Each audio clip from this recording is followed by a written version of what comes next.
Well, temperatures as we go throughout the overnight hours and into our Monday, you're going to see still warmer than average here to start off our work week. 54 degrees at about 6 a.m.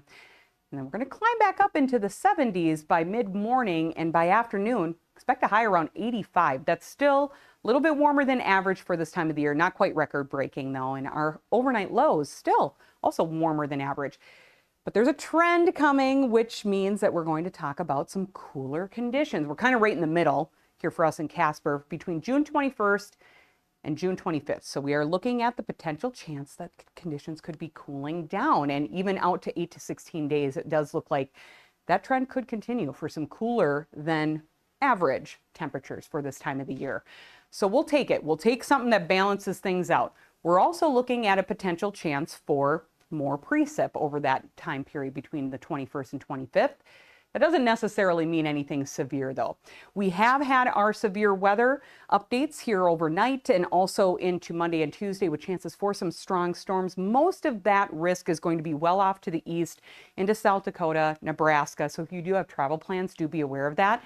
The main threat, though, too, for us is to watch out for some of that heavier rainfall with scattered showers and thunderstorms Monday and Tuesday.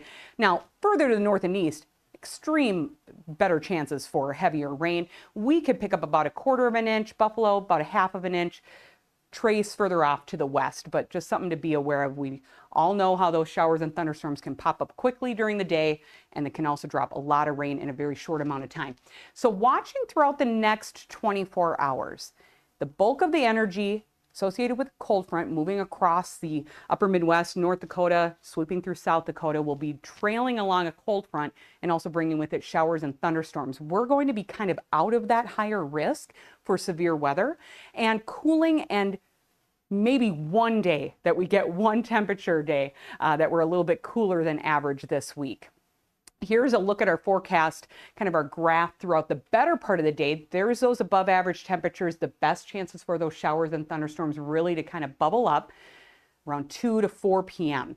You look into your Tuesday afternoon highs, expecting to see those temperatures a little bit cooler, like I was saying, upper 60s to low 70s. Scattered shower chances also are possible. And then we're going to really warm right back up again after that. So 80s expected here after the storm threat really ends for Monday and Tuesday, and it's really isolated at best. Into Wednesday, 83. Then look at these temperatures into the 90s as we rebound very well Thursday all the way through Saturday. But check it out. We're looking at cooler conditions on Sunday, only expecting highs in the mid 70s.